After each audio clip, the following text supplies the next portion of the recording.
नमस्कार विद्यार्थी मित्रांनो, आजच्या व्हिडिओमध्ये आपण डिफरन्शियल इक्वेशन हा जो टॉपिक बघितलेला आहे त्या टॉपिकचे आपण या लेक्चरला रिव्हिजन आपण बघणार आहोत.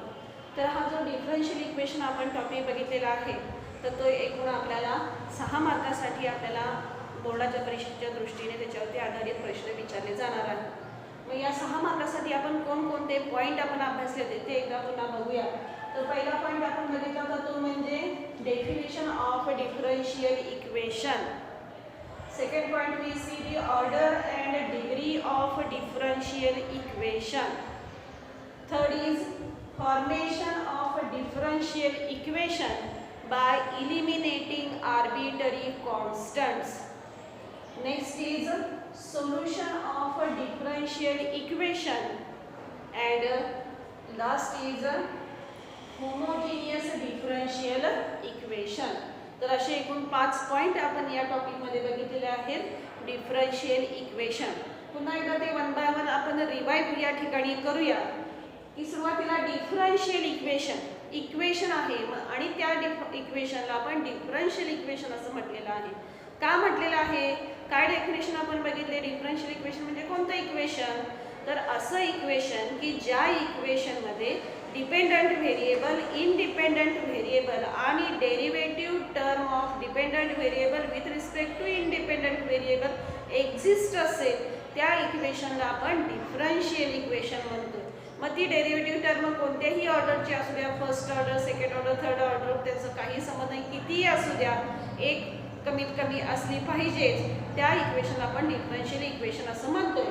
की for example x into dy by dx plus d2y by dx square minus y equal to 0 आहे का हे डिफरन्शियल इक्वेशन आहे. का आहे, कारण डिपेंडंट व्हेरिएबल, इंडिपेंडंट व्हेरिएबल आणि derivative term of dependent variable with respect to independent variable exist आहे.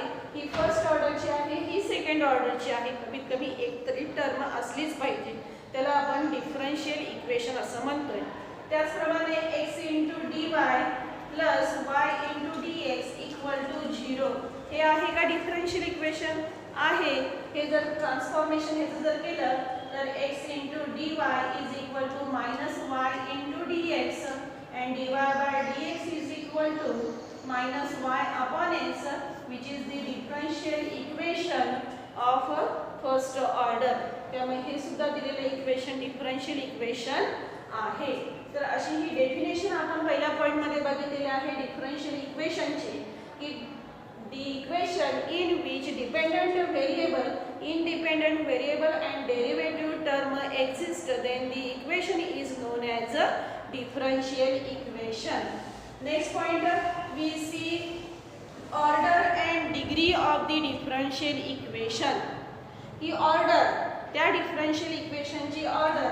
तर for example x into dy by dx bracket cube plus y into d2y by dx square equal to 0 हे differential equation दिलेलं आहे. आणि या differential इक्वेशनची आपल्याला order या ठिकाणी फाइंड आउट करायची आहे. 2 मार्कासाठी प्रश्न विचारला जातो order and degree of the differential equation. मग order of the differential equation म्हणजे काय, तर त्या डिफरन्शियल इक्वेशन मध्ये जे highest order derivative term exist आहे ती म्हणजे त्या डिफरन्शियल इक्वेशनची ऑर्डर येते. आता या डिफरन्शियल इक्वेशन मध्ये 2 टर्म आहे, dy by dx he first ऑर्डरची, d2y by dx square he second ऑर्डरची. मग यातली हायेस्ट ऑर्डर कोणती, फर्स्ट का सेकंड, सेकंड. त्यामुळे हे दिलेलं डिफरन्शियल इक्वेशनची ऑर्डर ही किती येते, 2 येते. Order is equal to 2. आता याच डिफरन्शियल इक्वेशनची आपल्याला डिग्री या ठिकाणी स्टेट करायची आहे. मग डिग्री स्टेट करण्यासाठी आधी ते दिलेलं equation free from negative indices और फ्री फ्रॉम फ्रॅक्शन इंडायसेस आहे का ते चेक करायचं. मगच त्याची डिग्री लिहायची. जर त्याच्यामध्ये निगेटिव्ह किंवा फ्रॅक्शन इंडायसेस नसेल डेरिव्हेटिव्ह टर्मला तर काही अडचण नाही, परंतु जर फ्रॅक्शन किंवा निगेटिव्ह असेल इंडायसेस तर तो आधी घालवून मग त्याची डिग्री आपल्याला सांगावी लागेल. डायरेक्ट जर तुम्ही तशी सांगितली तर ती चुकीची असणार आहे, हे लक्षात घ्या. मग आता हेच एक्झाम्पल आपण बघूया. या इक्वेशनची डिग्री आता हे जे इक्वेशन दिलेलं आहे याच्यामध्ये कुठेही निगेटिव्ह इंडायसेस नाही, कुठेही फ्रॅक्शन इंडायसेस नाही, त्यामुळे आपण या इक्वेशनची डायरेक्ट डिग्री सांगू शकतो आणि ती डिग्री असणार आहे ती म्हणजे कोणती, तर ऑर्डरसाठी आपण जे फंक्शन निवडलेलं आहे त्याच फंक्शनचा इंडायसेस, त्याच फंक्शनची पॉवर, त्याच फंक्शनचा घातांक म्हणजेच त्या डिफरन्शियल इक्वेशनची डिग्री येते. मग आता आपण ऑर्डरसाठी कोणतं फंक्शन निवडलेलं आहे, d2y/dx² आणि त्याचा घातांक, इथं घातांक नाही म्हणजेच किती आहे, 1 आहे, म्हणजे डिग्री किती येणार आहे, 1. तुम्ही मला इथं 3 मोठा आहे की मोठा छोटाचा इथं डिग्रीसाठी संबंध नाही.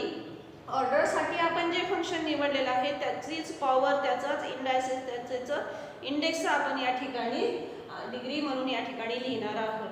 आता या ठिकाणी जर d2y/dx² असं असतं तर या डिफरन्शियल इक्वेशनची ऑर्डर किती आली असती, 2 आली असती, परंतु डिग्रीसाठी इथं पॉवर 1 आहे, इथे पॉवर 3 आहे, म्हणजे आपण कोणती लिहिली असती, तर डिग्री इज इक्वल टू या ठिकाणी 3 लिहिली असते. आता निगेटिव्ह इंडायसेसचे एक एक्झाम्पल आपण घेऊया, और फ्रॅक्शन इंडायसेस की cube root of 1 plus dy/dx, cube root of 1 plus dy/dx bracket square is equal to d2y/dx². काय करायचं आहे, right the order and degree of the differential equation. मग ऑर्डर बघण्यासाठी दिलेल्या डिफरन्शियल इक्वेशन मध्ये dy/dx आणि d2y/dx² या दोन डेरिव्हेटिव्ह टर्म आहेत. मग मोठी ऑर्डर कोणती येते, सेकंड ऑर्डर, त्यामुळे या डिफरन्शियल इक्वेशनची आपण ऑर्डर सांगू शकतो, ऑर्डर इज इक्वल टू 2. आता डिग्री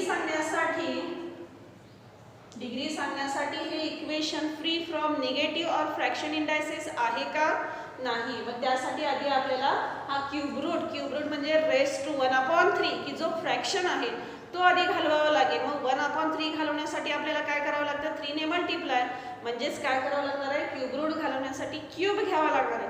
मग नुसतं एका बाजूचा क्यूब घेऊन चालेल का, तर या दोन्ही बाजूचा आपण काय घेणार, क्यूब घेणार. Taking cube on both sides, हा क्यूब रूट कॅन्सल होणार, म्हणजेच काय येणार आहे, 1 plus dy/dx bracket square is equal to d2y/dx² bracket cube, दोन्ही बाजूचा क्यूब घेतला.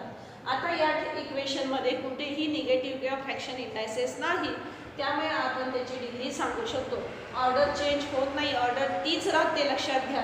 बघा dy/dx d2y/dx² ऑर्डर 2 येणार आहे आणि त्याची पॉवर आहे 3, म्हणजेच या इक्वेशनची डिग्री किती येते, 3 येते. तर अशा प्रकारे हा पॉइंट आपण या ठिकाणी बघितलेला आहे, order and degree of the differential equation.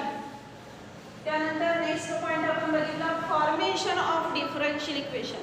Differential equation तयार करायचं आहे. एक x आणि y मधलं रिलेशन तुम्हाला दिलेलं असतं आणि त्यावरून तुम्हाला डिफरन्शियल इक्वेशन तयार करायचं असतं. मग ते तयार करण्यासाठी कोणती मेथड आपण वापरलेली आहे, तर इलिमिनेटिंग आर्बिटरी कॉन्स्टंट. तर त्या रिलेशनमध्ये जे आर्बिटरी कॉन्स्टंट्स आहेत ते इलिमिनेट करून त्या इक्वेशन पासून आपल्याला डिफरन्शियल इक्वेशन तयार करायचं असतं. मग त्यासाठी मेथड काय सांगितली तुम्हाला, तर त्या रिलेशनमध्ये जेवढे आर्बिटरी कॉन्स्टंट्स आहेत तेवढ्या वेळेला ते इक्वेशन काय करायचं, डिफरन्शिएट करायचं. ऑटोमॅटिक तुम्हाला त्या रिलेशन पासून डिफरन्शियल इक्वेशन तयार झालेलं दिसणार आहे. तर अशा प्रकारे फॉर्मेशन ऑफ डिफरन्शियल इक्वेशन हा पॉइंट आपण या ठिकाणी बघितलेला आहे. त्याच्यासाठीचं एक एक्झाम्पल आपण घेऊया की form the differential equation bye eliminating arbitrary constants. Y is equal to a into sin of x plus b. Y is equal to a into sin of x plus b. तर हे relation दिलेलं आहे x आणि y मधलं आणि या रिलेशनवरून आपल्याला differential equation तयार करायचं आहे. मग डिफरन्शियल इक्वेशन तयार करण्यासाठी आधी त्या दिलेल्या रिलेशनमध्ये आर्बिटरी कॉन्स्टंट्स किती आहेत ते बघूया. तर हा a आणि हा b हे दोन काय आहेत, आर्बिटरी कॉन्स्टंट आहे. म्हणजे या ठिकाणी दोन आर्बिटरी कॉन्स्टंट्स आहेत. म्हणजे आपल्याला हे दिलेलं हे दिलेलं रिलेशन किती वेळा डिफरन्शिएट करावं लागणार आहे, दोनदा डिफरन्शिएट करावं लागणार आहे. मग सोडवण्यासाठी आपण differentiating with respect to x, y ची derivative dy/dx is equal to a is multiplied and constant ती तशीच बी कंपोजिट आहे. फर्स्ट डेरिव्हेटिव्ह साइनची derivative cos of X plus B आणि इनटू आतील टर्मची डेरिव्हेटिव्ह एक्स प्लस बी ची डेरिव्हेटिव्ह एक्स ची डेरिव्हेटिव्ह 1 प्लस बी ची डेरिव्हेटिव्ह 0 म्हणजे 1 प्लस 0 म्हणजे dy by dx is equal to काय राहिलेला आहे तर it is equal to a into cos of x plus b 1 plus 0 1 लिहायचं मल्टिप्लाइड गरज नाही. आता अगेन डिफरन्शिएशन का कारण दोन आर्बिट्ररी कॉन्स्टंट्स आहेत त्यामुळे हे डिफरन्शियल इक्वेशन आपल्याला दोनदा डिफरन्शिएट करावं लागणार आहे. Again differentiating with respect to x dy by dx ची next derivative d2y by dx square is equal to a is term multiplied again it is constant remaining same cos ची derivative minus sin of x plus b आणि into x plus b ची derivative याच पद्धतीने 1 येणार आहे लिहायची गरज नाही which is equal to minus term multiplied आहे minus of a into sin of x plus b. आता ही टर्म जी आहे a into sin of x plus b हे म्हणजेच काय बघा बरं तर दिलेलं y फंक्शन आहे म्हणजेच आपण या ठिकाणी रिप्लेस करू शकतो आणि d2y by dx square is equal to आपल्याला काय मिळणार आहे -y. अशा प्रकारे आपल्याला डिफरन्शियल इक्वेशन या ठिकाणी या दिलेल्या रिलेशनवरून आपण फॉर्म केलेलं आहे. काय केलं त्या रिलेशनमधील आर्बिट्ररी कॉन्स्टंटची संख्या मोजली आणि तेवढ्या वेळेला ते इक्वेशन डिफरन्शिएट केलेलं आहे. बाय गिवन आपण त्याच्यामध्ये ॲडजस्टमेंट करून डिफरन्शियल इक्वेशन मिळवलेलं आहे. d2y by dx square equal to -y इकडे आल्यावर प्लस होऊ शकतो d2y by dx square plus y equal to 0. हे काय आहे डिफरन्शियल इक्वेशन या दिलेल्या रिलेशनवरून आपण या ठिकाणी फॉर्म केलेला आहे. 2 मार्कासाठी हा प्रश्न विचारू शकतात. Form the differential equation by eliminating arbitrary constant. त्यानंतर नेक्स्ट पॉइंट आपण बघितला solution of differential equation. Differential इक्वेशनचं सोल्युशन. आता सोल्युशन म्हणजे काय आपण बघितलेलं आहे कोणत्याही इक्वेशनचं तर त्या इक्वेशनमध्ये जे व्हेरिएबल्स असतात त्या व्हेरिएबलची अशी व्हॅल्यू की त्या व्हॅल्यूमुळे दिलेलं इक्वेशन काय होत असते सॅटिस्फाय होत असते. मग या दिलेल्या डिफरन्शियल इक्वेशनमध्ये 2 व्हेरिएबल्स आहेत एक डिपेंडंट पण आहे आणि एक इंडिपेंडंट पण आहे. मग आता कुणाची व्हॅल्यू म्हणजे सोल्युशन तर सेपरेट कुणाचीही व्हॅल्यू नाही तर त्या व्हेरिएबलचं असं रिलेशन डिपेंडंट आणि इंडिपेंडंट व्हेरिएबल यांच्यामधलं असं रिलेशन की त्या रिलेशनमुळे दिलेलं डिफरन्शियल इक्वेशन काय होत असेल सॅटिस्फाय होत असेल अशा रिलेशनला त्या दिलेल्या डिफरन्शियल इक्वेशनचं सोल्युशन आपण म्हणतोय. आता या पॉईंटवरचं एक एक्झाम्पल आपण या ठिकाणी बघूया की व्हेरीफाय करायचं आहे की दिलेलं रिलेशन हे त्या डिफरन्शियल इक्वेशनचं सोल्युशन आहे की नाही. की x² + y² = r² हे रिलेशन जे आहे हे या दिलेल्या डिफरन्शियल इक्वेशन कोणतं तर x × dy by dx plus r × √1 plus dy by dx bracket square is equal to 0 या डिफरन्शियल इक्वेशनचं इज इक्वल टू y या डिफरन्शियल इक्वेशनचं हे सोल्युशन आहे का नाही ते आपल्याला या ठिकाणी व्हेरीफाय करायचं आहे. मग आता त्याच्यासाठी रिलेशन दिलेलं आहे x² + y² = r². ठीक आहे. मग आता ह्या रिलेशनमध्ये व्हेरिएबल कोणता आहे x आणि y आणि r ही कॉन्स्टंट टर्म आहे. r हा आर्बिट्ररी कॉन्स्टंट आहे 1 आर्बिट्ररी कॉन्स्टंट त्यामुळे हे इक्वेशन आपण एकदाच डिफरन्शिएट करणार आहोत. डिफरन्शिएटिंग सोल्युशनसाठी we take x² + y² = r².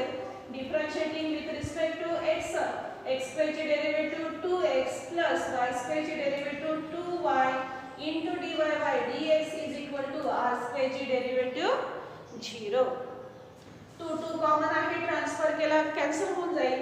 therefore x + y * dy by dx = 0 and therefore we get dy by dx = +x इकडे -x होणार आणि हा y मल्टिप्लाइड इकडे आल्यावर डिवाइड होणार आहे म्हणजे dy by dx ची व्हॅल्यू आपल्याला दिलेल्या रिलेशनवरून काय मिळाली मायनस एक्स अपॉन वाय. मग आता काय करायचं ह्या व्हॅल्यूचं, तर ही जी व्हॅल्यू आहे ही व्हॅल्यू आपण ह्या जे दिलेलं डिफरन्शियल इक्वेशन आहे त्याच्यामध्ये एका बाजूला पुट करूया आणि दुसरी बाजू जी त्यांनी दिलेली आहे ती आपल्याला मिळते का ते आपण चेक करूया. लक्षात आलंय. And therefore LHS is equal to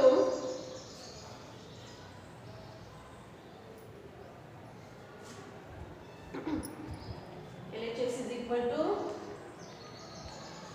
x into dy by dx plus r into under root 1 plus dy by dx bracket square is equal to x into dy by dx value minus x upon y plus r into under root of 1 plus dy by dx is minus x upon y bracket square. करूया simplify, बघूया काय मिळते आपल्याला. Therefore it is equal to minus plus minus x into x square upon y plus r into under root, या ठिकाणी minus square plus x square upon y square 1 plus x square upon y square. Addition करूया, छेद समान करू. y square plus x square upon y square येणार आहे. therefore it is equal to minus x square upon y plus r into under root x square plus y square upon y square. y स्क्वेअरचं square root निघतंय, y या ठिकाणी मिळते. therefore we get LHS is equal to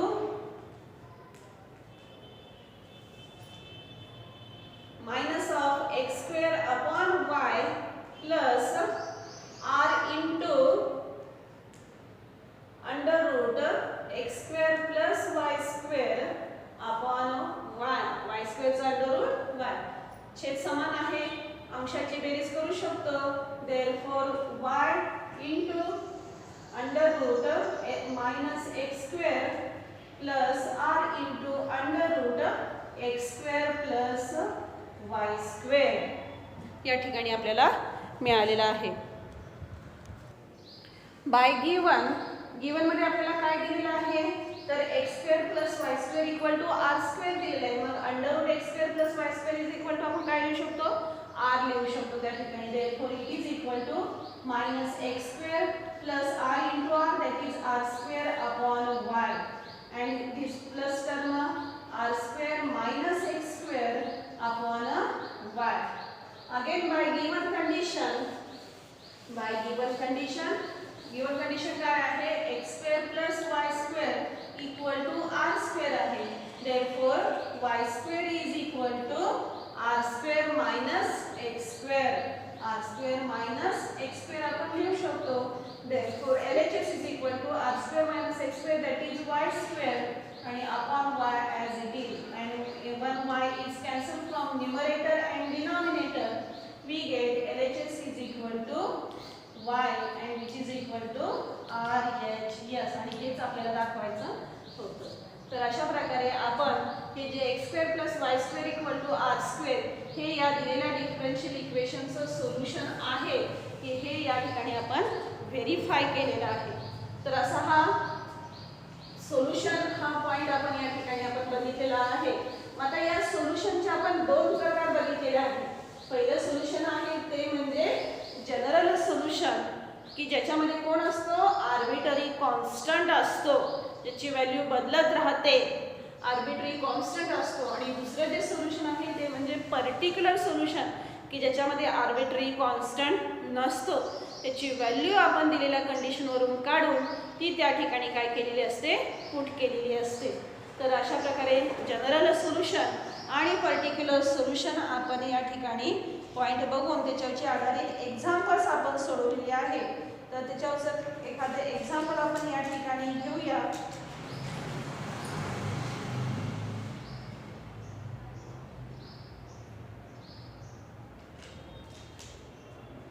y into 1 plus log x, y into 1 plus log x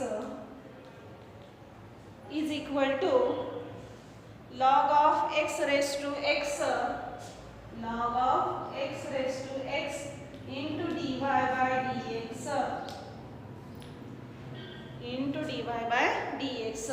मग आता हे जे दिलेलं डिफरन्शियल इक्वेशन आहे फर्स्ट ऑर्डर फर्स्ट डिग्री, मग या डिफरन्शियल इक्वेशनचं सोल्युशन आपल्याला फाइंड आउट करायचं आहे. फाइंड दी सोल्युशन म्हटल्यानंतर आपल्याला जे सोल्युशन मिळणार आहे ते म्हणजे जनरल सोल्युशन असणार आहे. ज्या वेळेला क्वेश्चनमध्ये एक्स आणि वायच्या व्हॅल्यू दिलेल्या असतील त्यावेळेला जर सोल्युशन फाइंड आउट करा म्हटलं तर ते सोल्युशन आपण पर्टिक्युलर सोल्युशन आपण फाइंड आउट करणार आहोत. मग या ठिकाणी आपल्याला जनरल सोल्युशन विचारलेलं आहे, मग ते काढण्यासाठी आपण मेथड वापरणार आहोत व्हेरिएबल सेपरेबल फॉर्म. आता ही व्हेरिएबल सेपरेबल फॉर्म कुणासाठी वापरायची, तर ज्या वेळेला दिलेलं डिफरन्शियल इक्वेशन हे कसं असेल first order first degree differential equation असेल त्यावेळेला. आता हे व्हेरिएबल सेपरेबल फॉर्म म्हणजे कसा, तर f of x into dx is equal to g of x into or g of y or f of y into dy. या form मध्ये जर दिलेलं डिफरन्शियल इक्वेशन आपण जर कन्वर्ट केलं तर या फॉर्मला आपण व्हेरिएबल सेपरेबल फॉर्म असं म्हणू शकतो. म्हणजेच कसं, तर dx ला मल्टिप्लाइड पूर्णपणे x मधल्या टर्म आणि dy ला मल्टिप्लाइड पूर्णपणे y मधल्या टर्म असा आपण फॉर्म तयार केला तर तो व्हेरिएबल सेपरेबल फॉर्म होतो. मग आता हे दिलेलं जे डिफरन्शियल इक्वेशन आहे ते आपण सॉल्व्ह करण्यासाठी व्हेरिएबल सेपरेबल फॉर्म मेथड वापरूया. काय आहे equation, y into 1 plus log x is equal to log of x raised to x into dy by dx. इथे बघा log of x raised to x आहे, log of x raised to x power form आहे. लॉगच्या रूलनुसार ही पॉवरची term कुठे येऊ शकते, लॉगला multiplied येऊ शकते. Therefore we get y into 1 plus log x is equal to x into log of x into dy by dx. आता ही x into dy by dx transfer करूया. त्याचप्रमाणे dx हा डिवाइड इकडे मल्टिप्लाइड होईल आणि हा y हा मल्टिप्लाइड होतो इकडे डिवाइड होईल. Therefore we get 1 plus log x upon x into log x into dx is equal to 1 upon y into dy. आणि हा झाला आपला व्हेरिएबल सेपरेबल फॉर्म. बघा dx ला मल्टिप्लाइड पूर्णपणे x मधल्या टर्म आहे, dy ला मल्टिप्लाइड पूर्णपणे y मधल्या टर्म आहे. This is the variable separable form. आणि असा फॉर्म झाल्यानंतर दोन्ही बाजूचं इंटिग्रेशन घेतोय. Integrating on both sides, integration of 1 plus log x upon x into log x dx is equal to integration of 1 upon y into dy. आणि हा जर form बघितला तर कसा आहे, f dash x upon f of x form आहे. म्हणजे छेदाचे डेरिव्हेटिव्ह अंशात आहे, त्यामुळे याचं इंटिग्रेशन आपण लिहिणार आहोत log of mod of x into log x is equal to log of mod of y plus integration constant log of mod of c. दोन लॉगची बेरीज आहे, मल्टिप्लिकेशन घेऊया. therefore log of mod of x into log x equal to log of mod of y into c. दोन्ही बाजू compare केला, log ला log cancel, mod ला mod cancel. We get the solution is x into log x into log x is equal to y into c. तर हे आहे कसलं equation, general solution आहे त्या दिलेल्या डिफरन्शियल इक्वेशनचं की ज्याच्यामध्ये आर्बिट्ररी कॉन्स्टंट c आहे. मग आता हे झालं जनरल सोल्युशन. आता ह्याच एक्झाम्पल मध्ये जर find out particular solution if x is equal to or x is equal to e and y is equal to e square, x is equal to e and y is equal to e square असं जर विचारलं तर आपण या दिले आलेल्या सोल्युशनला equation number 1 या ठिकाणी म्हणणार आणि नंतर या इक्वेशन मध्ये बाय गिवन कंडिशन x आणि y च्या व्हॅल्यू पुट करणार. Bye given put x is equal to e and y equal to e square. In equation 1 we get e into log of e square equal to log of e is equal to e square into c. Log e ची value 1, e upon e square that is 1 upon e equal to c. ही झाली c ची value आणि ही c ची value पुन्हा आपण ह्या equation number 1 मध्ये put केलं तर from equation 1 we get x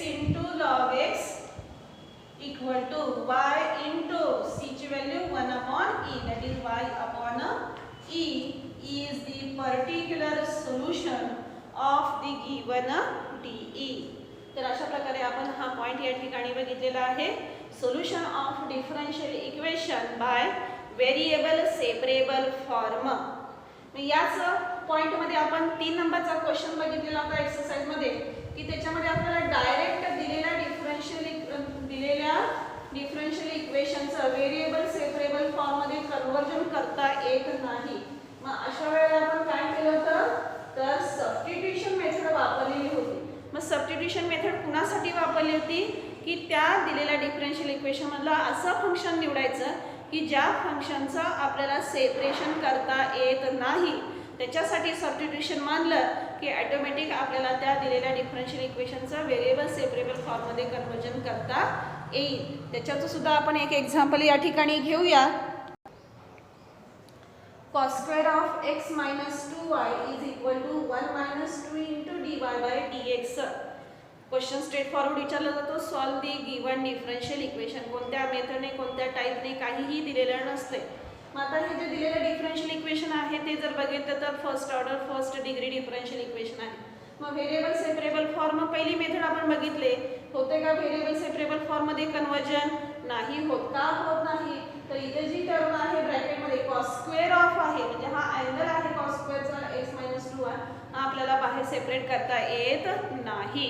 आणि त्याच्यामध्ये x आणि y ची टर्म आहे, त्यामुळे ते सेपरेट करण्यासाठी आपल्याला सबस्टिट्यूशन मेथड कुणासाठी वापरावी लागणार आहे, तर x - 2y या टर्मसाठी मांडावी लागणार आहे. therefore we put x - 2y is equal to u.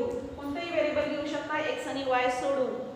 Differentiating we get x derivative 1 minus 2 into dy by dx is equal to du by dx.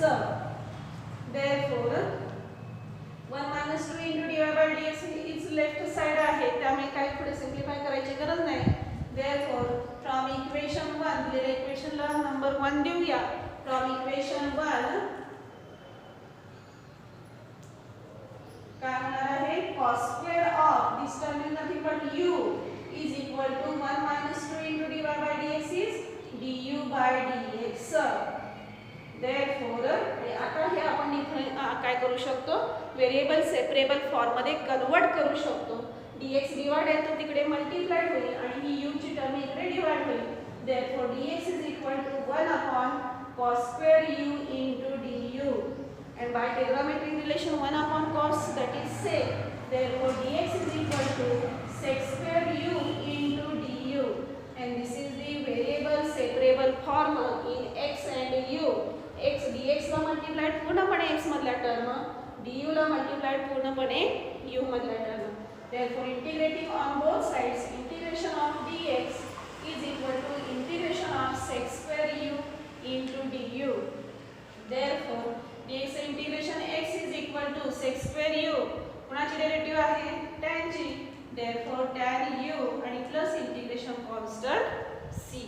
तर अशा प्रकारे हे सोल्युशन आपल्याला मिळालेलं आहे. त्याच्यामध्ये सबस्टिट्यूट व्हॅल्यू पुट करूया. x is equal to tan of x minus 2y plus c is the general solution of the given differential equation.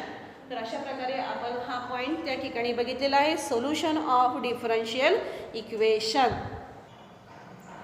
Last point आपण बघितलेला आहे होमोजिनियस डिफरन्शियल इक्वेशन. तर होमोजिनियस डिफरन्शियल इक्वेशन कोणत्या इक्वेशनला म्हटलेलं आहे, की ज्या इक्वेशनचा फॉर्म कोणता असेल, dy by dx is equal to f of xy upon g of xy असा असेल, की ज्याच्यामध्ये f of xy आणि g of xy हे काय आहेत, तर homogeneous functions of same degree. आता ह्याच्यासाठी होमोजिनियस फंक्शन म्हणजे काय हे माहीत असलं पाहिजे. होमोजिनियस फंक्शन म्हणजे कोणते फंक्शन, की ज्या फंक्शन मधील प्रत्येक टर्मची डिग्री ही काय असेल, सारखी असेल, त्या फंक्शनला आपण होमोजिनियस फंक्शन असं म्हटलेलं आहे. की for example f of xy is equal to x cube plus 2xy square plus 3x square y plus y cube. हे जे फंक्शन आहे x आणि y मधलं, या फंक्शनला आपण होमोजिनियस फंक्शन म्हणू शकतो. का म्हणू शकतो, तर या फंक्शन टर्म आहेत, 4 टर्म आहेत. मग त्या 4 टर्मपैकी प्रत्येक टर्मची डिग्री बघा. डिग्री म्हणजे काय, तर त्या टर्ममधील व्हेरिएबलच्या घातांकांची बेरीज. इथे एक्स क्यूबची डिग्री 3 येणार आहे. 2 × x × y². एक्सचा घातांक नाही म्हणजे 1. 1 + 2 3. या ठिकाणी 2 + 1 3. या ठिकाणी 3. म्हणजे प्रत्येक टर्मची डिग्री ही 3 आहे. त्यामुळे हे जे फंक्शन आहे या फंक्शनला कसलं फंक्शन म्हटलेलं आहे आपण, होमोजिनियस फंक्शन म्हटलेलं आहे, की ज्याच्यातील प्रत्येक टर्मची डिग्री ही 3 आहे. मग आता या ठिकाणी हे जे डिफरन्शियल इक्वेशन आहे की ज्याचा फॉर्म dy/dx f(x)y/g(x)y. ही जी होमोजिनियस फंक्शन्स आहेत न्यूमरेटर आणि डिनॉमिनेटर मधील, त्या दोन्हींची डिग्री ही सारखीच पाहिजे. अंशाची वेगळी आणि छेदाची वेगळी, त्याला होमोजिनियस डिफरन्शियल इक्वेशन म्हणता येत नाही. न्यूमरेटर डिनॉमिनेटरच्या प्रत्येक टर्मची डिग्री ही सारखी असली पाहिजे. For example dy/dx x² + y² upon 2 × xy. हे डिफरन्शियल इक्वेशन होमोजिनियस DE आहे. का आहे, तर फॉर्म आहे dy/dx f(x)y upon g(x)y. where degree of every term in numerator and denominator is same. अंशातल्या या पहिल्या टर्मची डिग्री किती आहे, 2 आहे. नेक्स्ट टर्मची डिग्री 2 आहे. छेदातल्या या टर्मची डिग्री किती आहे, 1 + 1 अगेन 2. म्हणजे अंशातल्या आणि छेदातल्या प्रत्येक टर्मची डिग्री सारखी आहे. त्यामुळे हे differential equation homogeneous differential equation आहे असं आपण म्हणू शकतो. मग आता ह्या डिफरन्शियल इक्वेशनचं सोल्युशन फाइंड आउट करण्यासाठी आपण कोणती मेथड वापरलेली आहे, सबस्टिट्यूशन मेथड वापरलेली आहे. कोणतं सबस्टिट्यूशन घेतलेलं आहे, तर पुट y = v × x. तर हे सबस्टिट्यूशन घेऊन आपण, हे स्टँडर्ड सबस्टिट्यूशन घेऊन आपण हे होमोजिनियस DE एक्झाम्पल्स सोडवलेले आहेत. काही ठिकाणी तुम्हाला सबस्टिट्यूशन दिलेलं असते, मग ते सबस्टिट्यूशन घेऊन आपण दिलेल्या डिफरन्शियल इक्वेशनचं सोल्युशन फाइंड आउट करू शकतो. मग त्याच्यासाठी आपण एक एक्झाम्पल या होमोजिनियसचं घेऊया. तर इक्वेशन आहे y² - x²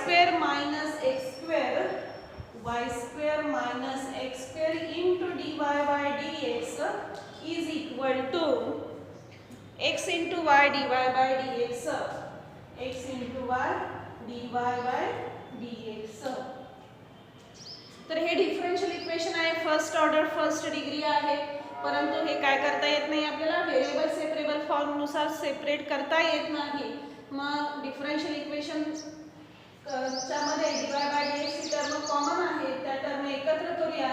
therefore y² = x × y × dy/dx. Minus term इकडे प्लस होते, plus x² × dy/dx. dy/dx common आहे, तो कॉमन काढला तो ब्रॅकेट ट्रान्सफर करूया. Therefore dy/dx = y² upon x × y + x². and this is dy/dx.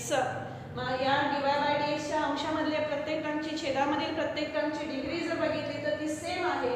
त्यामुळे हे दिलेलं डिफरन्शियल इक्वेशन जे आहे ते होमोजिनियस डिफरन्शियल इक्वेशन आहे. त्यामुळे आपण हे व्हेरिएबल सेपरेबल फॉर्मने न सोडवता सबस्टिट्यूशन मेथडने सोडवू शकतो. काय सबस्टिट्यूशन घ्यायचं आहे, put y = v × x and which imply dy/dx is equal to v + x × dv/dx. आणि या इक्वेशन मध्ये त्या व्हॅल्यू पुट केल्या तर